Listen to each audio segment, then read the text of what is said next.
Sudden ডেটে জয়ী হলো মোহনবাগান, উচ্ছ্বাসে ভরল মাঠ। Great to be here. Good to see the crowd.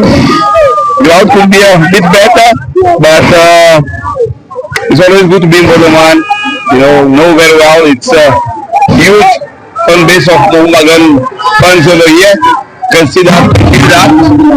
So hopefully everyone enjoy the day. Thank you. Over Boloman.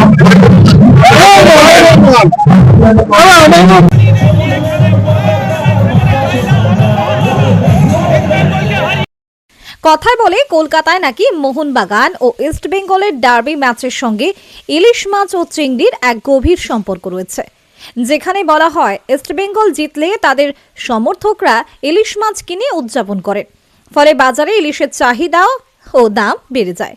আর মোহনবাগান জিতলে চিংড়ির চাহিদা বাড়ে, দামও বাড়ে বলে প্রচলিত আছে। তবে বর্ধমানে মোহনবাগান ও ইস্ট বেঙ্গল ডার্বি ম্যাচের পরেও কি ইলিশ চিংড়ির দাম বাড়বে? শুক্রবার শিশির সাথী ফাউন্ডেশনের উদ্যোগে বর্ধমান মিউনিসিপাল হাই স্কুল মাঠে অনুষ্ঠিত হয় ইস্ট বেঙ্গল ও মোহনবাগানের প্রাক্তনী খেলোয়াড়দের নিয়ে একটি ডার্বি ম্যাচ। প্রদীপ প্রজ্বলন করে এই ম্যাচের উদ্বোধন করেন মন্ত্রী স্বপন দেবনাথ। এছাড়াও অনুষ্ঠানে উপস্থিত ছিলেন পূর্ব বর্ধমান পুলিশ সুপার সায়ক দাস, বর্ধমান পৌরসভার পৌরপতি পরেশচন্দ্র সরকার সহ অন্যান্যরা। এই দিনের মোহনবাগান ও ইস্ট বেঙ্গল ডার্বি ম্যাচে ছিল টান টান উত্তেজনা, দুদলেরই হাড্ডাহাড্ডি লড়াই। মাঠে চরম উত্তেজনা ছিল দর্শকদের। দুদলেরই হাড্ডাহাড্ডি লড়াইয়ের মধ্যে 4-4 গোলে ড্র হয়।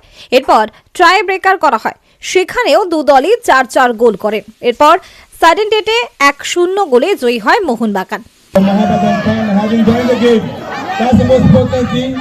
Thank you very much for the organization team, for everyone that made this. Yeah, thank you very much for everyone. Thank you, Raspberry, to organize, to bring us down over here. I think this batch is very special. I think we have here, everyone, the Pokemon Goal, everyone. This batch is very special. I think till today I remember these guys. What they have done for Bengal football, for India football. So proud to be here with them as well. Thank you very much and with you. Thank you. শিশির সাথী ফাউন্ডেশনের সভাপতি তথা পূর্ব বর্ধমান জেলার তৃণমূলের যুব সভাপতি রাসবিহারী হালদার বলেন, শিশির সাথী ফাউন্ডেশনের উদ্যোগে একটি শিশুদের জন্য একাডেমি করা হয়েছে, যেখানে সকল শিশুরা বিনামূল্যে খেলাধুলা শিখতে পারবে।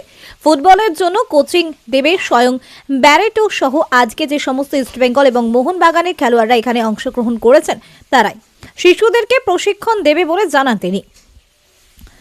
বর্ধমান থেকে সঞ্জিত করের রিপোর্ট, বর্ধমান পত্রিকা ডিজিটাল। ইয়াং জেনারেশনকে সবসময় উৎসাহিত করবে, আমি সেই কাজে সামিল হয়েছি। এটা সারা জীবন চাই। ইউথ জেনারেশনকে এনকারেজ করার জন্য ফুটবলের প্রতি যে কোনো খেলা যে ভালো 100% দেবে।